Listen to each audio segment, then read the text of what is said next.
안녕하세요, 여러분. 반갑습니다. 자, 오늘도 여러분하고 상법에 대한 이 주제를 가지고 간단하게 여러분하고 스터디를 해보겠습니다. 여러분 잘 따라오시고 있나요?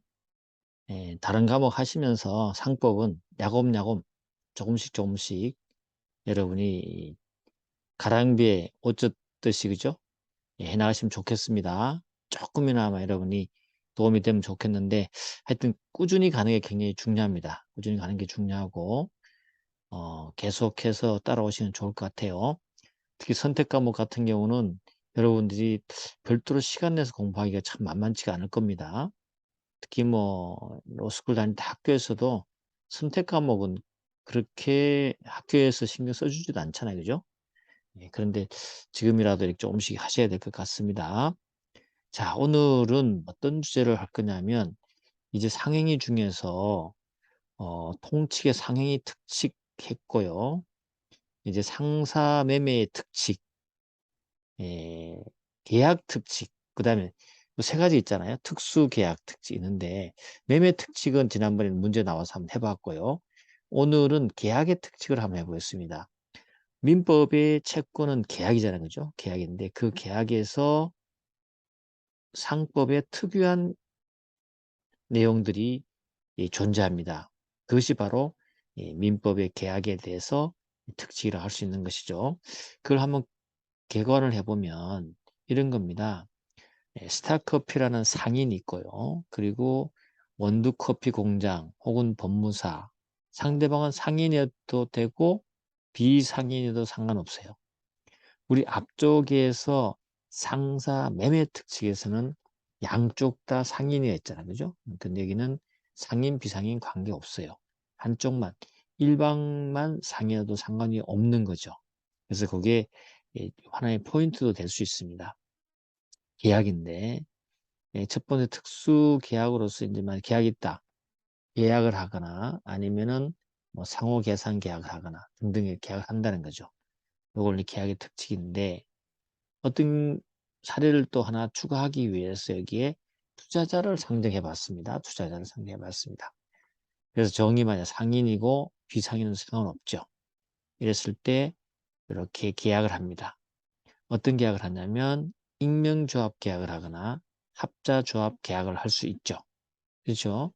이게 익명조합과 합자조합은 계약 형태로 되는 하나의 기업 형태입니다.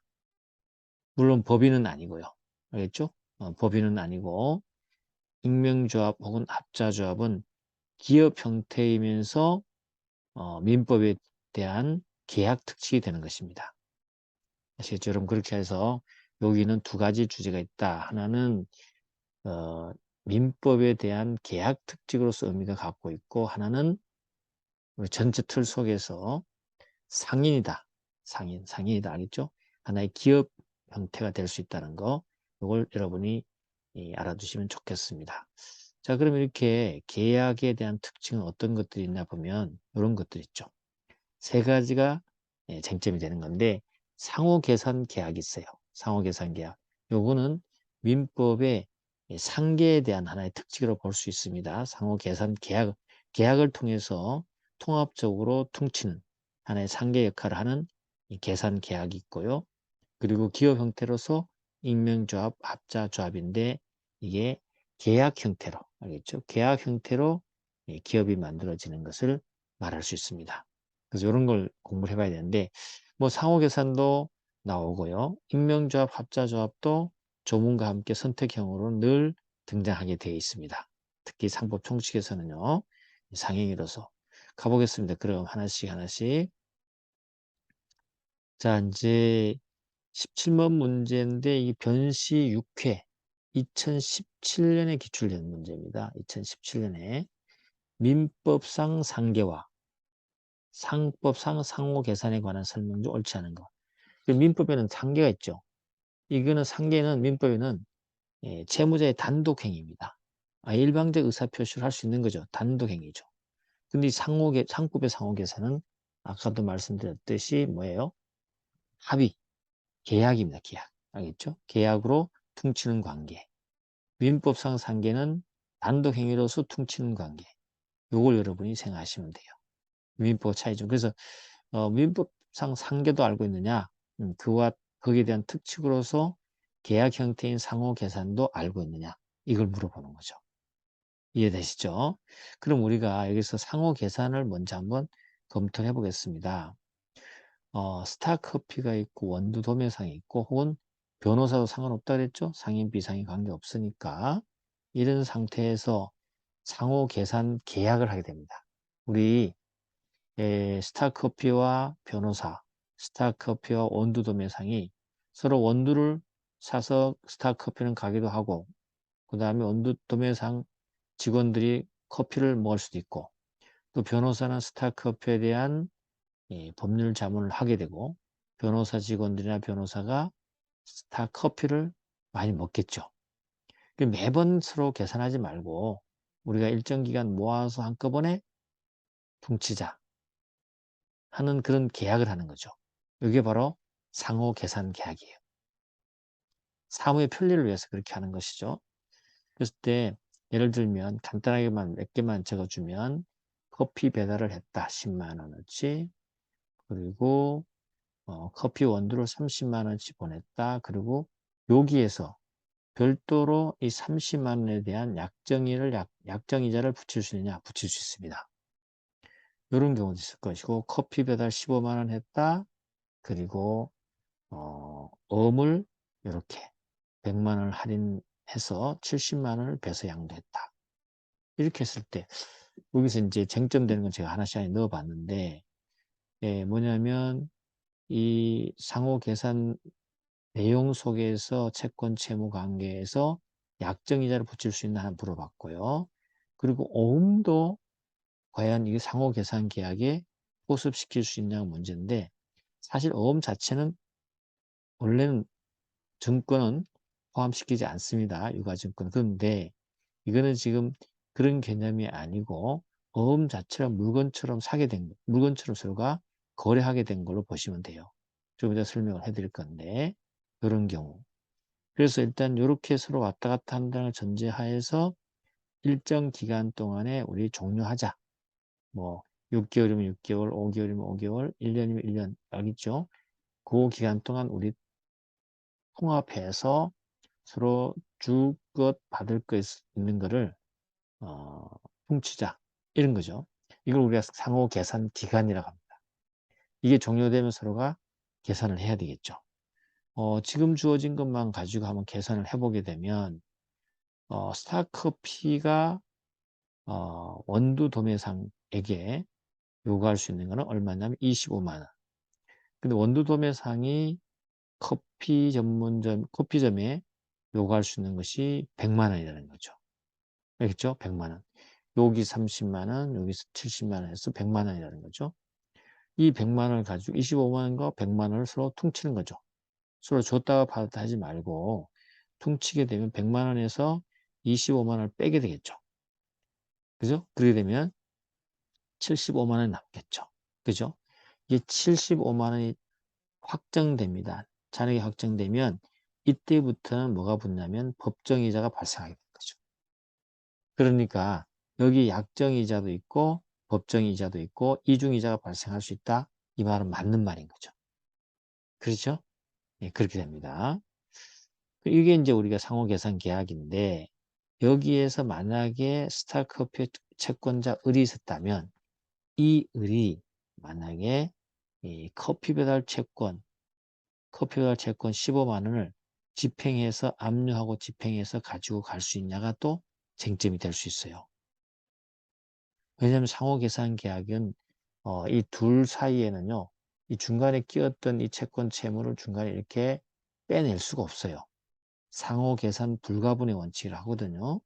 그런데 우리 갑의 채권자로서 이렇게 압류를 해서 이 중간에서 커피 배달 15만 원 채권을 빼갈 수 있냐 이 말이에요. 갈 수 있습니다. 알겠죠? 갈 수 있어요. 그래서 그런 것들이 여기 하나의 쟁점이 될 겁니다.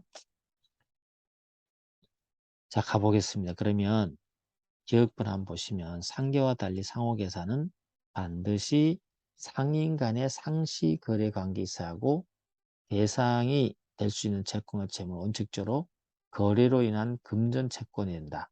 뭐가 틀렸을까요? 상인간이 틀렸어요.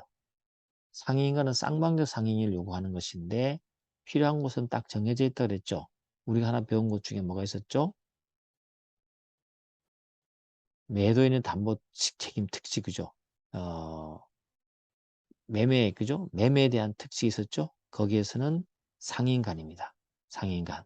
그렇지만 여기 상호계산계약, 이 특수계약에서는 일방적 상인도 상관없어요. 그런 점에서 조심해야 되는 거죠. 그렇죠? 여기는 예, 조문에 가보면 이렇게 됐어요. 상인 간 또는 상인과 비상인 간의 상시 거래 관계에 있는 경우에 인정된다. 이렇게 돼 있잖아요. 그러니까는 상인, 비상인 다 가능한 거죠. 일방적 상인이면 가능한 거예요. 이해됐죠? 그럼 이런 부분을 한번 좀 정리를 해보면 이렇습니다. 기본적인 상호 계산의 요건은 당사자 일방이 상인이어야 됩니다. 그렇죠? 그리고 계속적 거래 관계가 있어야 돼요. 여러 번 거래를 했을 때 통치력 계약을 나올 수 있으니까. 그리고 상호 계산 능력, 그래서 여기는 우리가 상계를 하려면 어때요? 금전 채권이 되죠. 그렇죠? 실물이면 안 되는 거죠. 그래서 상호 계산 기간 내에 상시 거래에 생기는 뭐요? 금전 채권 채무만 가능합니다. 그리고 이 상호 계산 기간은 약정을 하면 약정하는 데 따라가겠지만 약정이 없다면 6개월 단 것으로 법이 인정해 줍니다. 됐죠? 그럼 우리가 요와 관련해서 좀 더 정리를 좀 해보면 이렇습니다. 상호 계산의 대상, 채권, 채무. 이죠. 이걸 보시면 일단 첫 번째는 상행위, 상거래로 발생해야 되고 일괄상계가 가는 금전 채권만 가능하다. 맞는 말이에요. 그렇지만 불법행위나 사무관리 등에 의해서 발생한 채권은 안 돼요. 왜 그러냐면 상행이나 거래로 발생한 것이기 때문에 불법행위나 사무관리는 법정채권이죠. 여러분 뭐 민법 하시니까 법정채권이죠. 그죠? 법정채권은 여기 거래관계 아니기 때문에 포함하지 않습니다. 그 다음에 어음, 기타, 유가, 증권상의 채권, 채무 안 돼요. 왜 그러냐면 어음, 기타, 유가, 증권 특징이 있죠. 제시증권성이고 상환증권성이에요. 보여주고 그 다음에 교환을 해서 받아오는 거죠. 돈 주고. 이런 관계가 있는데 방법이 요구되기 때문에 여기 포함되지 않아요. 그런데 그냥 어음, 기타, 유가, 증권, 수수의 대가 관계에 대한 채권 채무로는 가능해요.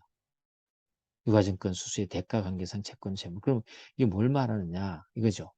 상호계산 일방 당사자 A가 그 상대방 B에게 다른 사람이 발행한 50만 원의 약속금을 배서 양도하고 그 대가로 그냥 할인금이죠. 40만 원을 받기로 했다면 그럼 이것도 하나의 채권이 되는 거죠. 그럴 때 이 B가 부담하는 이 40만 원 채무. 알겠죠? 그게 바로 뭐냐면 유가증권을 받는 대신에 대가로서의 채무. 그게 상호 계산 능력이 되는 거죠. 혹은 금전 채권이 되는 거예요. 알겠죠? 그런 경우에는 유가증권이 여기에 상호 계산의 대상으로 포함시킬 수가 있다. 원칙은 안 되는 거죠? 안 되는 건데 그렇게 된다는 걸 여러분이 이해하시면 되겠습니다. 두 번째 가보시면 채무가 고의 불법 행위라는 것인 경우 가해자인 채무자는 상계로 채권자에 대항할 수 있다? 안 된다 그랬죠? 법정 채권은 안 됩니다. 그 다음에 상호계산의 당사자가 지급본 채권 채무의 각 항목을 기재한 계산서를 서로 승인합니다. 승인하면 다른 약정이 없는 한 그 각 항목에 대해서 이의를 제기하지 못합니다. 원래요. 그렇지만 착오나 탈루가 생겼잖아요. 착오나 탈루가 생긴 데는 그렇지 않아요. 알겠죠? 예, 그걸 이제 조문 내용이니까 여러분이 그냥 확인해 두시면 되는데 좀 정리를 다시 해보면 이렇습니다. 상호 계산 기간 만료 후의 효력은 이래요. 채권 채무를 총괄해서 일괄적으로 상기해 버립니다. 그리고 잔액 채권만 남게 되는 거죠. 그리고 약정이자 청구할 수 있다 그랬죠? 상호 계산 개입한 날로부터 약정이자가 붙을 수 있다. 근데 폐쇄일 이후 상사 법정 이자가 붙는다는 거 알겠죠? 그러다 보니까 우리는 이런 말을 씁니다. 약정이자와 법정이자 함께 있기 때문에 이거 우리가 이중이자 발생 가능하다. 맞는 말입니다. 그다음에 당사자의 잔액 채권 승인, 서로 승인하는 순간 잔액 채권이 확정돼 버려요. 그리고 그 이유는 이의일치 못한다 그랬죠? 근데 차고나 탈루가 있으면 이 제의가 가능하다. 여기까지 정리가 돼야 되죠? 1번 상호 개선의 각 당사자는 다른 약정이 없는 한 언제든지 상호 개선해 줄 수 있다. 그렇죠. 이거는 뭐죠? 상호 계산 계약이라고 했잖아요. 그죠? 계약이기 때문에 언제든지 해지할 수 있습니다. 이 경우는 서로 즉시 계산을 폐쇄하고 잔액의 지급을 청구할 수가 있게 되는 거죠. 이해됐죠? 이렇게 정리됩니다. 그 다음에 상호 계산의 종료는 존속기간의 만료 등 계약의 일반적 종료. 그렇죠? 영업 양도, 상호 계산이 종료돼 버리죠. 그리고 각 당사는 언제든지 해지할 수 있고 즉시 계산이 폐쇄되고 잔액 지급 청구할 수 있다. 하여튼 여기 명확하게 여러분 알아두셔야 됩니다. 알겠죠? 자, 17번은 시간이 또 많이 됐기 때문에 하고 18번 문제부터는 여러분에게 그냥 던져드리겠습니다. 알겠죠? 18문제는 한번 여러분이 독자적으로 한번 풀어보시기 바라고요. 보충 설명을 해놨기 때문에 하시면 되고 다음 시간은 19번부터 또 진도를 나가도록 하겠습니다. 조금씩 이렇게 양을 좀 늘려볼게요. 여러분 혹시라도 좀 우리가 좀 빨리 좀 끝나면 좋을 것 같으니까 몇 문제씩 이렇게 추가로 해드리도록 하겠습니다. 오늘도 여러분 수고 많으셨습니다. 감사합니다.